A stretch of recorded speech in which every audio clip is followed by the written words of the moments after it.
Dear ones, it is good to be together in this weird way of being together after another hard week. A week that saw about 1,000 people in our country die from this pandemic, the pandemic that keeps us away from each other. And a week that saw the shooting of another Black man by police, this time in Kenosha, Wisconsin. It is hard to know how to live with integrity, how to live our faith now in these challenging circumstances. And so I want to begin with the example of our siblings, our Unitarian Universalist siblings in Kenosha. So I'm going to share a picture with you all from that church. This was taken just a few days ago when violence erupted in Kenosha. The Bradford Community Church is the Unitarian Universalist church there. And I'm going to share with you some words.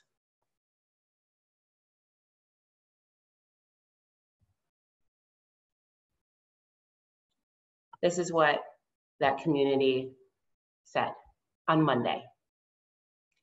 To the members of Kenosha, to the community of Kenosha and beyond, we, the members and clergy of Bradford Community Church Unitarian Universalist, are outraged at the violence perpetuated in the name of law enforcement on our people of color throughout our nation's history and yesterday in Kenosha, in the case of Jacob Blake, for whose life we now pray.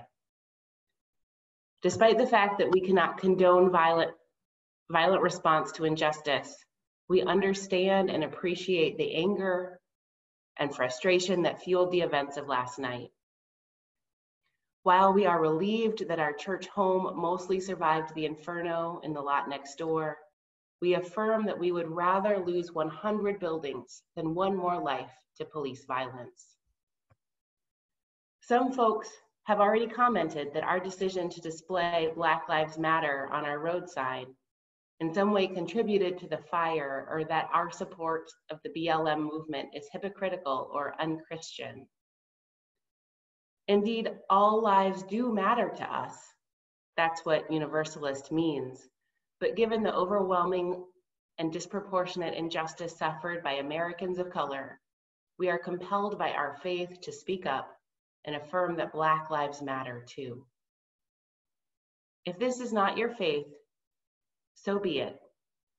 But it is most certainly ours, and we ask that all folks be respectful in honoring our sacred calling to speak truth to power, protect the innocent, empower the disenfranchised, and promote equity and compassion in human relations.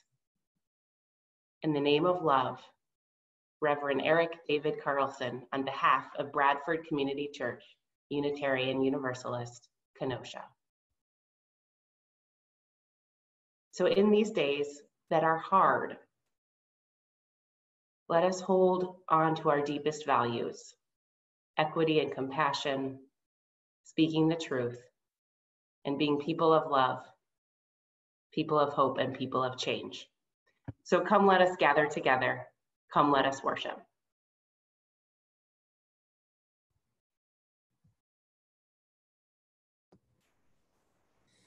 So good morning, everyone, and welcome.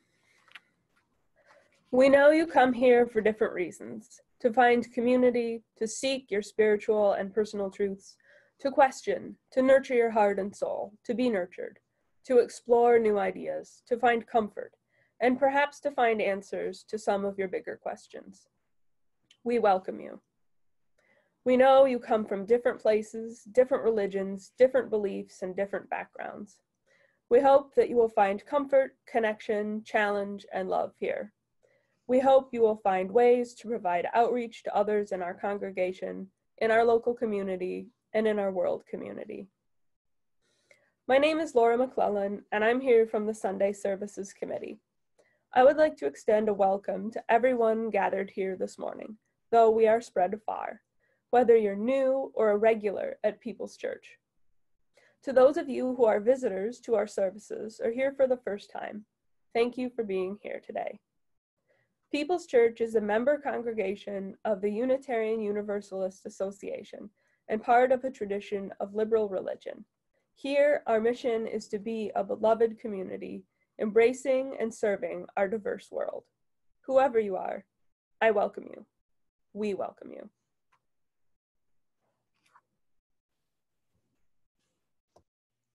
All right, good morning again. Here's our opening song, We Are Gathered.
This morning's chalice lighting words are by Erica A. Hewitt.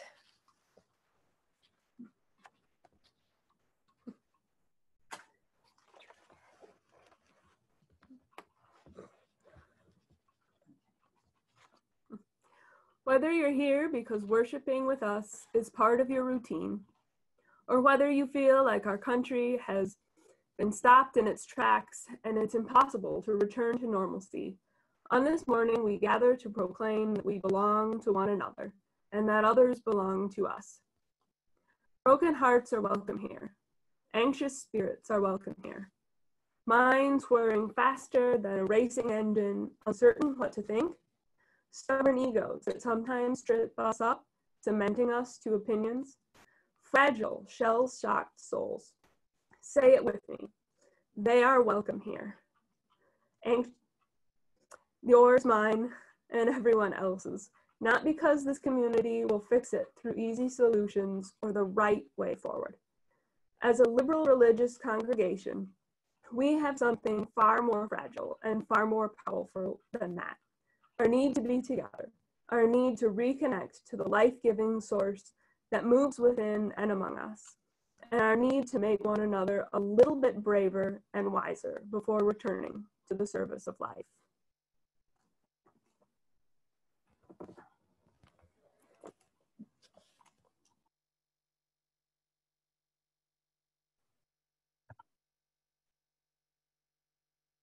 When we gather, we take time to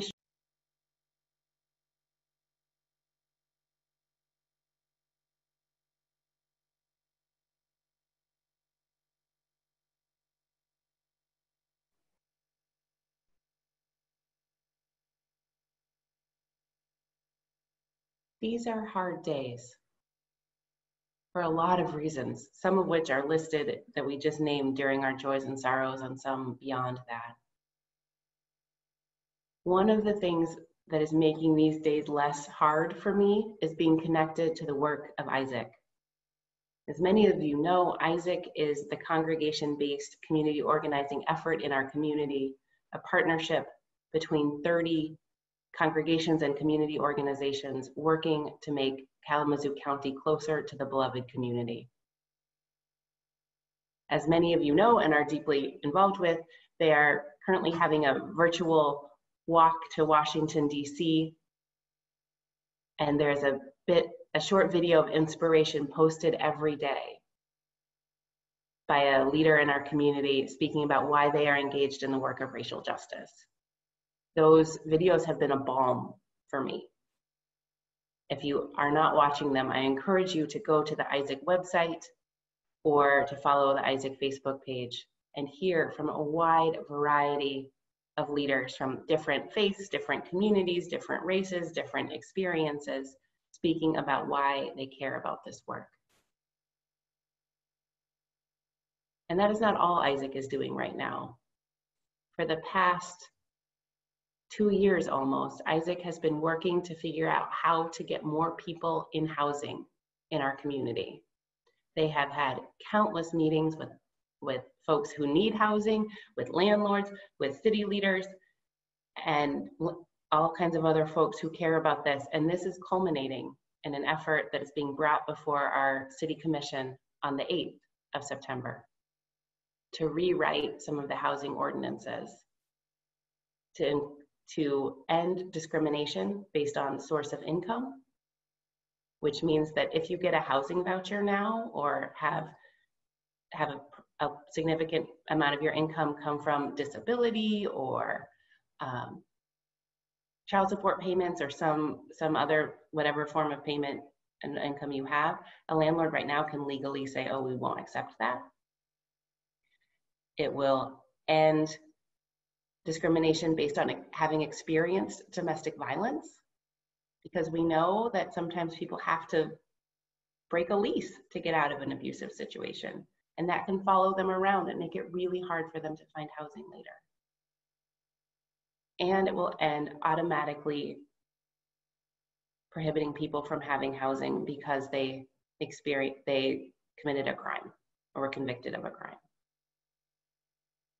We believe that no one is defined by the worst thing they've ever done.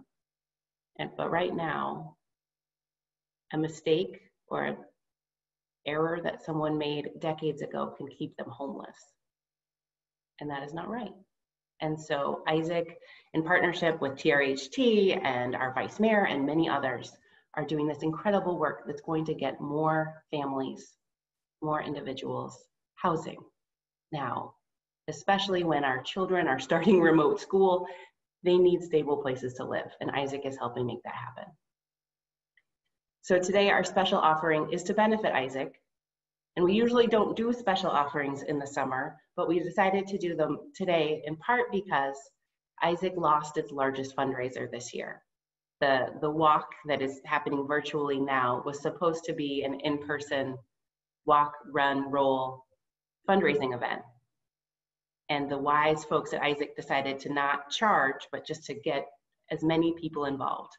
But it also has budgetary impacts. So if you are someone who has bought part of a banquet book ad in the past, or was planning to buy a ticket to this and had that in your budget, or someone who had never heard of Isaac before but is excited now, I encourage you to give as generously as you are able to support the good and important work of Isaac. So you can look at the web in their chat box. We have a link now where you can click to make a donation to Isaac through our church website, or you can mail the church a check and we will see that it gets to the right place, or give in any of the ways you normally do. So thank you for being generous people. Thank you for your years of dedication and support of Isaac with your time, your talent, and your money. Our community is more fair and more just because of your efforts. Thank you.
Please join in giving thanks for all that sustains us.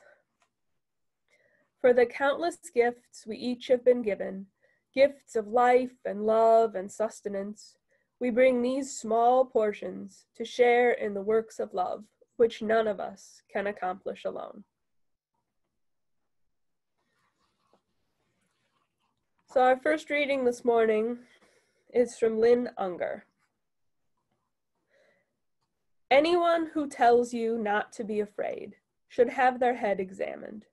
Cities are burning, hillsides are burning, and the dumpster fire of our common life is out of control. I wish I could tell you when it was going to get better. I wish I could promise that better was anywhere down this road. I miss dancing, bodies, and something between conversation and flight. I miss singing the way we trusted the air that moved us. I miss the casual assumption that everything would be all right in the morning. These days, I am trying to be buoyed by the smallest things. A ripe tomato, a smattering of rain. These days, I am trying to remember that songs of lamentation are still songs. Blessing in the Anger by Jan Richardson. You might think it would come with a clamoring, a clashing, clanging around in heavy boots, hollering and hot in its rage. What it does not tell you is how quietly it loves to bear itself toward us, hardly uttering a word until it shows up with such suddenness, splintering into the broken pieces on the floor, the dent in the wall, the hole torn in what had once been whole, and no one there to witness the damage, no one to sweep away the shards, which is why the anger comes at all. Let it be no stranger. Let it be visitor, teacher, guide. Let it be messenger, come to tell us what we most need to know, hard though its words may be to hear. Trust, even when you cannot believe it, that it will carry its own consolations, that it knows what to do with what has shattered. Trust that the other face of anger is courage, that it holds the key to your secret strength, that the fire it offers will light your way.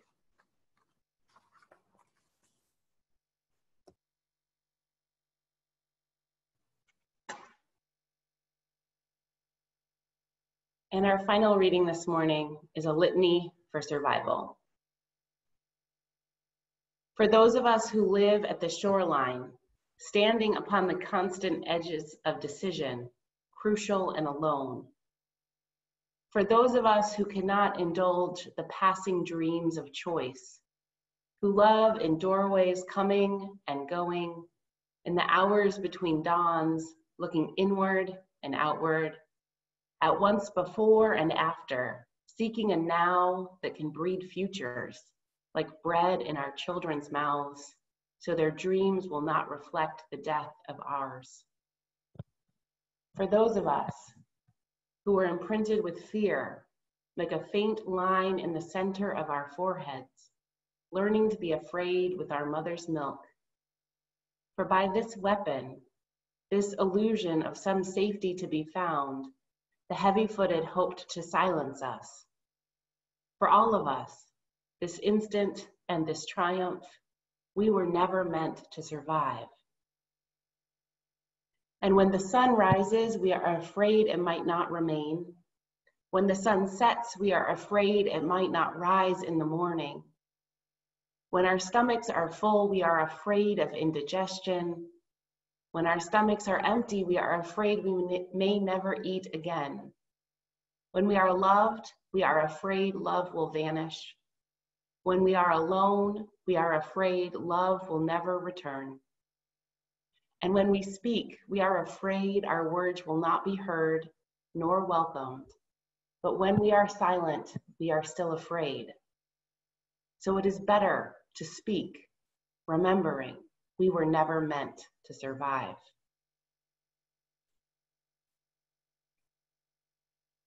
And we're going to invite you to sing again.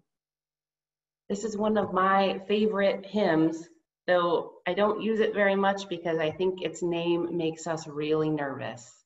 Makes me a little nervous. It's called God of Grace and God of Glory. And I wish it had a different first line because I think the rest is so much more relevant with most of our theological understandings. But the reason that I love it is because the refrain is grant us wisdom, grant us courage. And when I pray or meditate and use words, it is wisdom and courage that I ask for us and for others, more than anything else. Wisdom and courage. So let us sing or listen or meditate for wisdom and courage now.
I join you today from my dining room, and just to my right is the learning space my spouse and I have set up for my eldest child, who starts remote learning kindergarten tomorrow. And I have so many contradictory emotions about the tiny desk over there. I'm grateful that my family has the flexibility and resources to make remote schooling work. You'll see details about how that impacts my work at the church in the next newsletter. I'm excited for more time with my kid, proud of the resilience he's shown so far, and I am so angry that this is the state of things, that our country couldn't manage the pandemic any better. I'm anxious about my child and all children's ability to learn, about what this will mean for kids' social development, about what this will mean for my husband and my ability to work, and that of every caregiver for school-age children. I think the achievement gap will be exacerbated, and that makes me sad. I'm anguished and overwhelmingly sad about all of this. And I know some of you are facing similar circumstances, others are facing different ones, but our emotional experience from what I'm gathering from all of you, are fairly similar. We're not in the same circumstances, but for many of us, these are the hardest days we've lived through, unrelenting in their challenge. There is so much anger and fear and anxiety. Every routine has had to be rethought, and so many of the sources of care and comfort and strength that worked before are harder to access or impossible to access right now in safe ways. So today I'm offering you all some tools and strategies to manage the challenge of these days, the difficult emotions. They help me navigate all of the contradictory things that I am feeling so intensely a little more gracefully, and perhaps they will do that for you too. In our discussion time, there'll be a chance for you all to share how you are coping and what's helping for you. None of these tools are magic, of course. I'm still afraid and angry a lot, and I think we need to be right now. Anyone who tells you not to be afraid should have their head examined, writes the poet and UU minister and religious educator, Lynn Unger, as Laura read this morning. And I agree with her. I think if I could have access to some sort of magic, make it all okay, happy pill that would change all of our moods, I would not be handing those out right now. We need to feel the weight of this moment and to not be overwhelmed by it. That is the struggle of now. In challenging seasons of my life, I have found that finding the right metaphor helps me make sense of things. This is something a spiritual director taught me years ago. So when I was pregnant and searching for a ministerial call at the same time 5 years ago, my spiritual director helped me make sense of that uncertainty in so many ways with the metaphor of going down a giant slide while trying to take a picture of something with a manual camera and trying to get the focus right. How there were things that were just out of my control and I could do my best. The metaphor for my first year as a parent, which was my first year as your minister, was drinking from a fire hose of milkshakes. It was totally overwhelming and good all at once. The metaphor that is working for me right now is a shoreline. The metaphor echoed in our last reading. The waves coming in and out along a beach. Emotions are the waves, and sometimes they gently lap. Sometimes they are fierce and rough. They recede though, and I focus on trying to be the shoreline, letting the waves of emotion wash over and retreat again and again and again. Of course, the high water level and erosion in our Great Lakes this summer complicates the metaphor, but perhaps that eroding shoreline is an even better image for these days. How do we maintain some semblance of health and wholeness when the world appears to be disintegrating around us? So I offer you this metaphor to use if it works for you, or encourage you to find one that reflects your experience better. My next piece of advice is feel your feelings. This seems obvious, but it is hard for some of us. Right now, it is so easy to compare experiences and think that since we have it easier than someone else, our experiences don't count.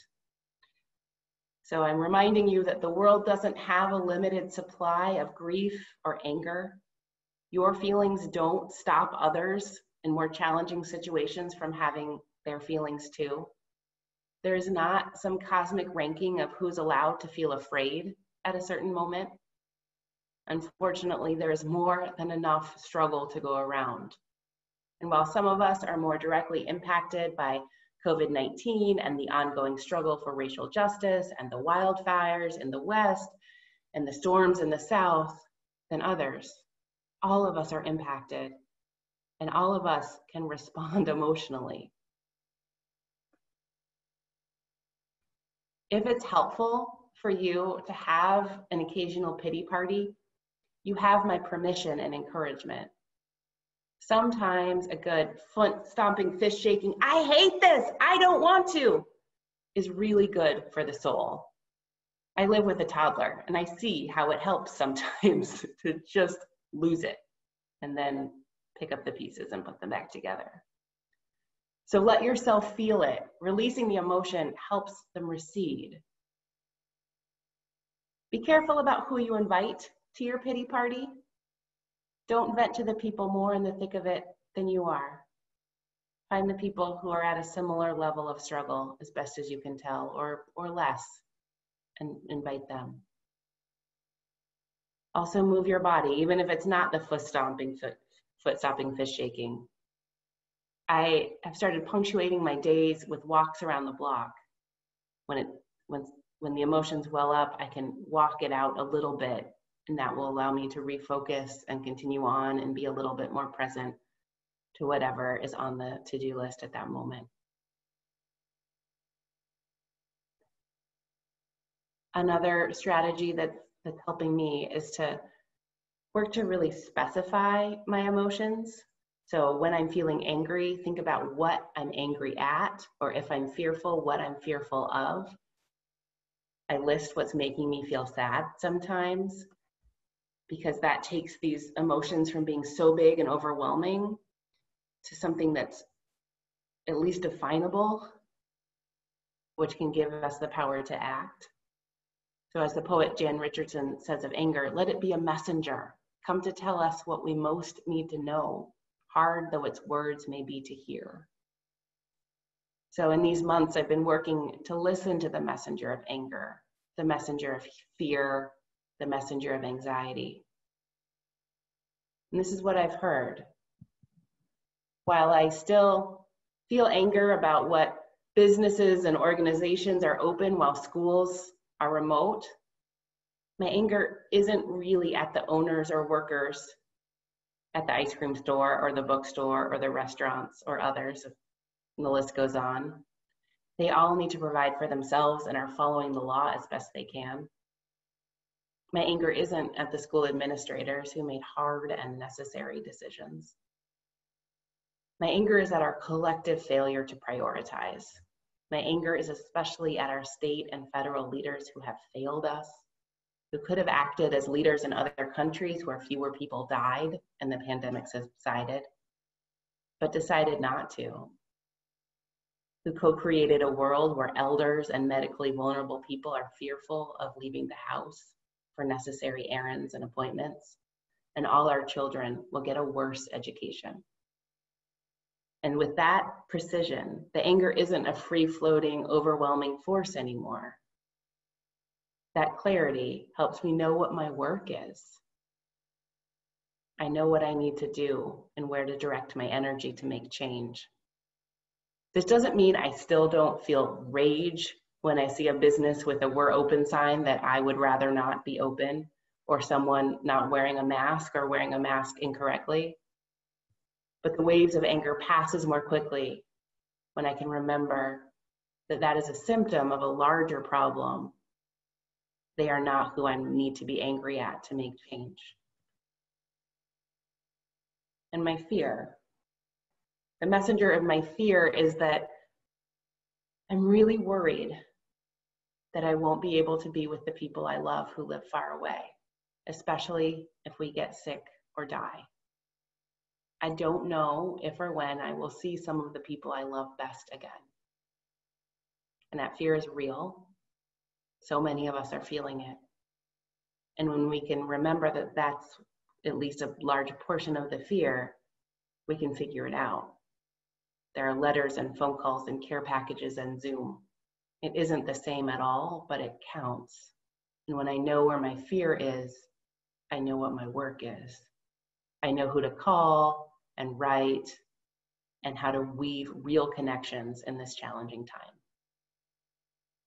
So find a metaphor if you want. Feel your feelings. Have a pity party. Specify the emotions. And finally, communicate. So the final tool I want to offer you today for navigating in these times is borrowed from the Our Whole Lives Comprehensive Sexuality Education Curriculum.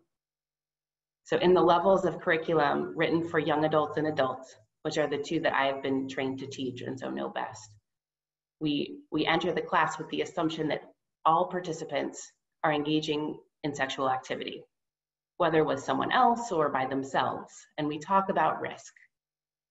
We know that some activities have a higher likelihood of transmitting sexually transmitted infections than others, and it's important to know risk levels and how to mitigate those risks, whether by switching to a lower risk activity, having fewer partners in activities, using tools like condoms or dental dams, or by taking pre-exposure prophylaxis to prevent transmission of HIV. And the genius of our whole lives, which makes it different from the sex ed that I received in school, is that it isn't focused only on risk, but also pleasure.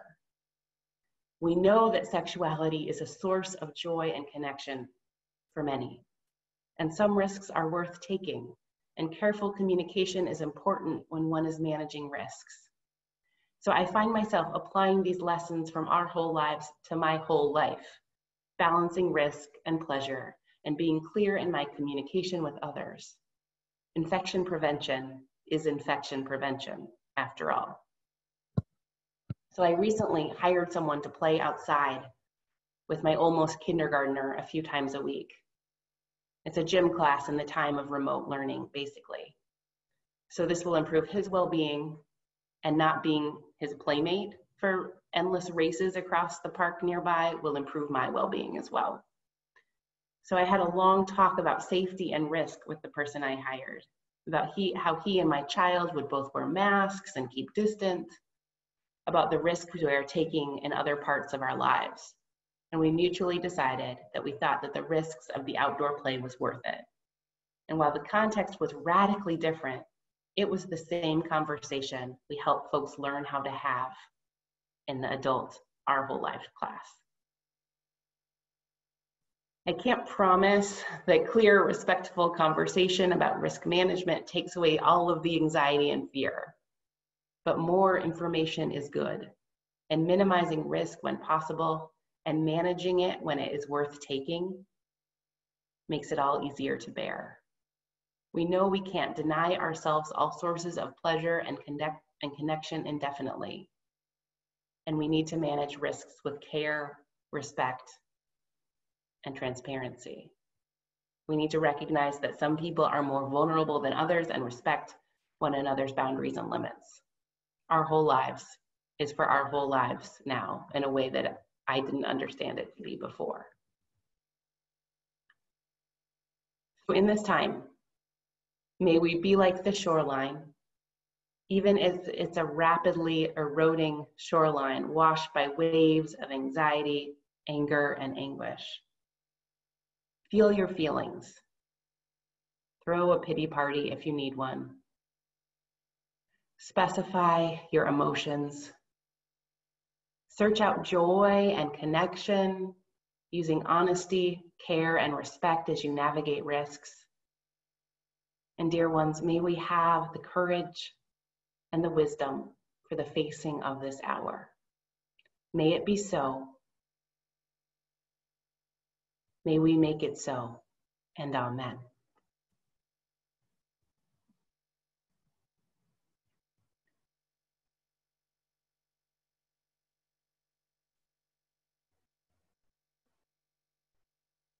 And so, dear ones, this is the moment when we invite those of you who wish to break into small groups for conversation. Our questions are simple. How are you? And what is helping? What tools or strategies? And so I am going to divide you into groups.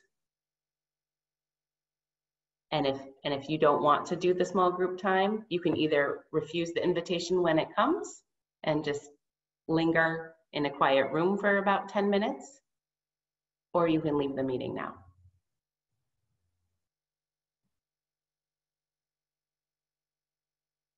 And I am the one who's supposed to manage breakout groups, and it's been a little while, so this might take a moment.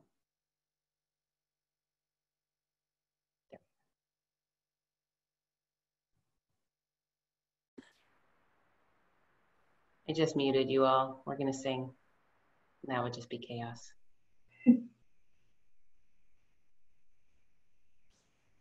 Okay.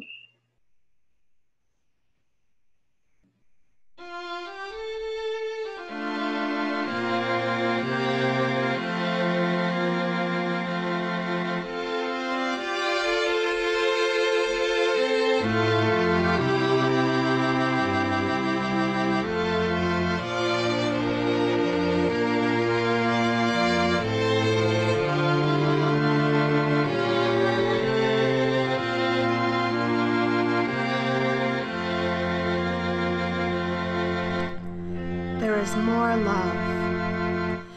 There is more love somewhere.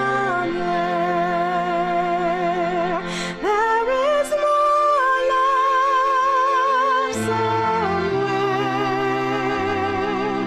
I'm gonna keep on till I find it. There is more love somewhere. There is more hope. There is more hope somewhere. There is more hope somewhere.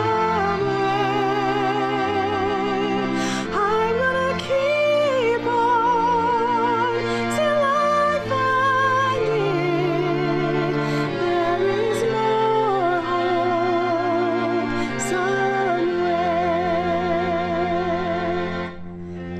There is more peace.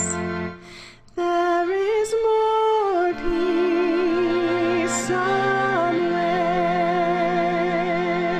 There is more peace somewhere.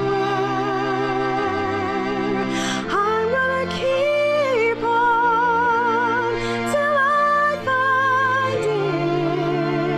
There is more peace somewhere. And lastly, there is more joy. There is more joy somewhere. There is more joy somewhere. And I'm gonna keep on till I find it. There is more joy somewhere.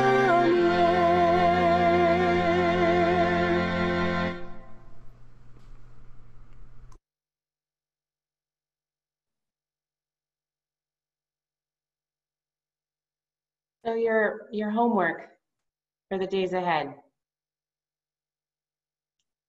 Find the image or the metaphor that is a source of strength for you, or perhaps go to the shoreline and watch the waves and the rocks and the sand and see how the shoreline is changed by the emotion, by the wave, but not washed away entirely. Have a pity party and feel your feelings. And act with integrity as we mitigate risk and seek joy and connection in ways that we have never had to manage before. So go in peace, go in love, live with integrity. Blessings on all of you.